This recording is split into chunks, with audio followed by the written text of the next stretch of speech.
नमस्कार,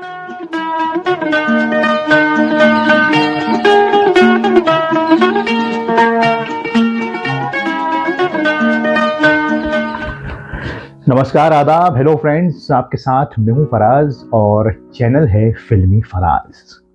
यहाँ पर हम बातें करते हैं फिल्मों की, कलाकारों की, सिंगर्स, एक्टर्स, गीतकारों की, सबकी, और उनकी जिनकी बातें आप सुनना चाहते हैं। तो आज का कार्यक्रम हम शुरू करें। बड़ा आपको हंसी आएगी आज के इस प्रोग्राम को सुन के, देख के, क्योंकि एक हंसी वाला यह किस्सा है जिनमें दिग्गजों का जिक्र होगा।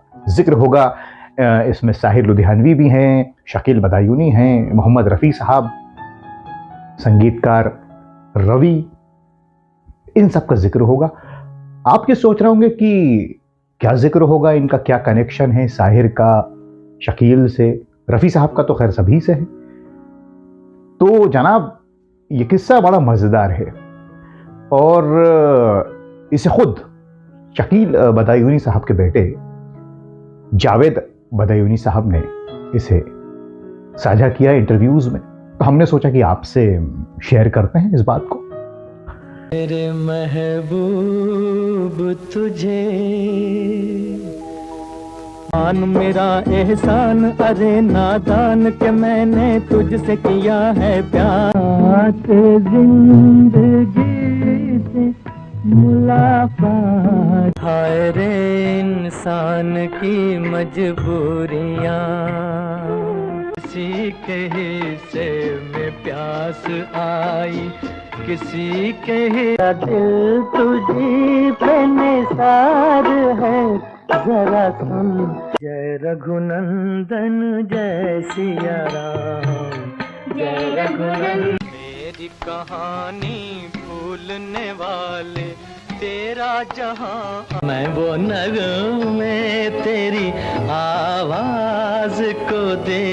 अब दिल से दिल टकराता है, जब ले मेरी तकदीर जो तू होश में। जिंदाबाद जिंदाबाद है मोहब्बत जिंदाबाद, तू गंगा की मौज में जमुना का धारा हो रहे।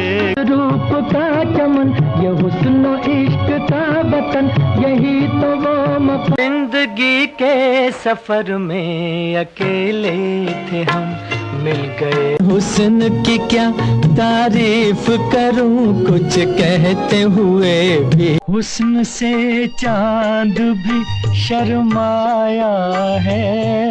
तेरी मोहब्बत की कसम। दोस्तों, ये तो हम जानते हैं कि शकील साहब ने जो गीत लिखे, संगीत नौशाद साहब का हो, संगीतकार रवि जी का हो, हेमंत कुमार का हो, एस.जी. बर्मन, सी रामचंद्र जी, या रोशन साहब, नूरजहां फिल्म भी मुझे याद आ गई, वो मोहब्बत, वो वफाएं, रफ़ी साहब का गीत।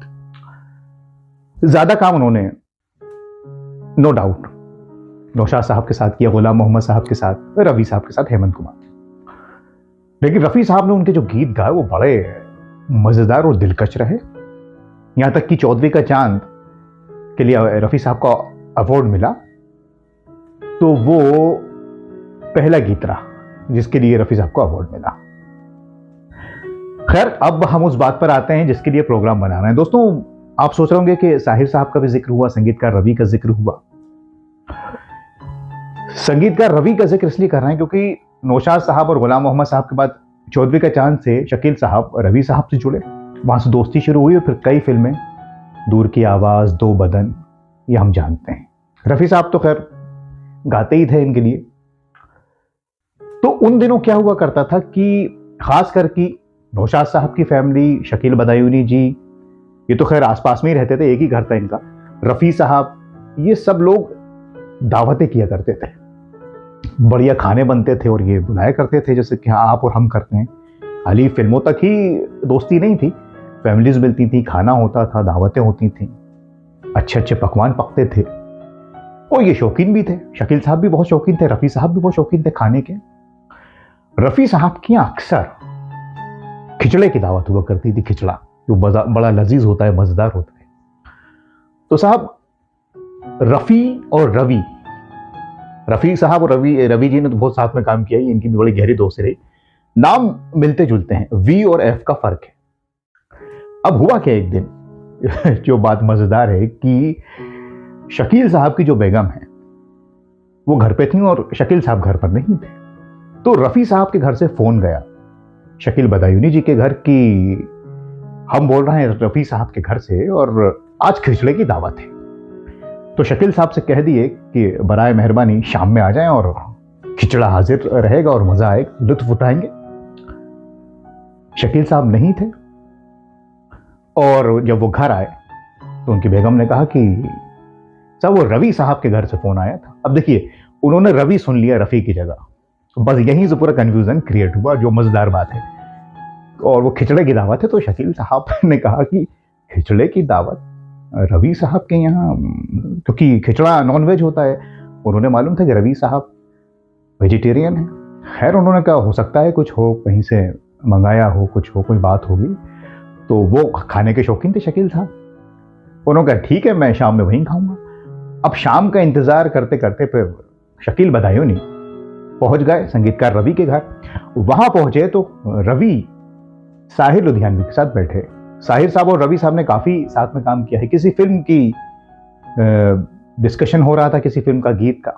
जैसे ही शकील साहब पहुंचे तो आदाब अर्ज किया कि जनाब, बड़े खुश होकर आइए शकील साहब।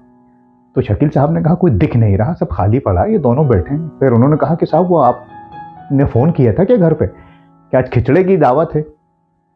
तो संगीतकार रवि और साहिर लुधियानवी एक दूसरे को देखकर हंसने लगे कि खिचड़ा। रवि साहब ने कहा जनाब खिचड़ा तो नहीं बना, हाँ खिचड़ी हमारे यहाँ बनी है, आप चाहें तो खिचड़ी खा लें। शकील साहब सोच में पड़ गए कि क्या माजरा है, हंसने लगे। उसके बाद कहने लगे अरे गलती हो गई, लगता है कुछ ना कुछ। खैर शकील साहब वहां से चल दिए और घर पहुंचे और बेगम से कहा कि भाई किसका फोन आया था, क्या था? तो बेगम ने कहा कि नहीं फोन तो आया था। फिर भाई क्या बात हो गई, हम गए थे रवि साहब के घर, वहां तो खिचड़ी बनी थी। इसी बीच फिर से फोन आया रफ़ी साहब का उनके घर से। शकील साहब ने फोन उठाया, उधर से आवाज आई अरे भाई शकील साहब आप घर पे ही हैं, आप आए नहीं अब तक। तो शकील साहब ने कहा जी अरे भाई खिचड़े की दावत है। तब शकील साहब ने अपनी बेगम से कहा अरे बेगम आप कमाल करती हैं, रफ़ी साहब के घर से फोन था और आपने रवि सुन लिया। रवि साहब भाई माना नाम मिलते जुलते हैं, लेकिन ऐसा भी क्या कि आपने हमें रवि साहब के घर पहुंचा दिया, जबकि रफ़ी साहब के घर से फोन आया है कि खिचड़े की दावत है। तो ये बड़ा एक हंसी मजाक का किस्सा हुआ था जो शकील साहब के बेटे ने साझा किया है दोस्तों। फिर शकील साहब गए और रफ़ी साहब के यहाँ खिचड़े की दावत उड़ाई और बातचीतें हुई होंगी। उस जमाने में संगीत के अलावा भी बातें होती होंगी। तो ये एक प्यारा सा किस्सा हमने आपसे शेयर किया खिचड़े का, और इसमें इन प्यारे लोगों का जिक्र आया, शकील साहब का, रफ़ी साहब का, संगीतकार रवि जी, साहिर साहब, इनके घर वालों का। और खिचड़े की दावत तो हुई होगी उस दिन और बड़ी मुश्किलों से शकील साहब को मिला। लेकिन दोस्तों जो गीत इन लोगों ने सबने मिलकर बनाए हैं ना, उनका कोई सानी नहीं है, न तब था न अब है, और कयामत तक जादू रहेगा इनके नगमों का। तारीफ हम इनकी करते रहते हैं, प्रोग्राम बनाते रहते हैं, लेकिन ये एक खास किस्सा था जो सीधा दिल पर लगता है और हमें गुदगुदा देता है। आपके पास कोई ऐसा किस्सा हो हमसे शेयर कीजिए, हम उसे जरूर वीडियो की शक्ल देंगे और आप तक पहुंचाएंगे। अपना बहुत ख्याल रखें। अगले कार्यक्रम तक के लिए अब अपने दोस्त फराज को इजाजत दीजिए। नमस्कार, खुदा हाफिज।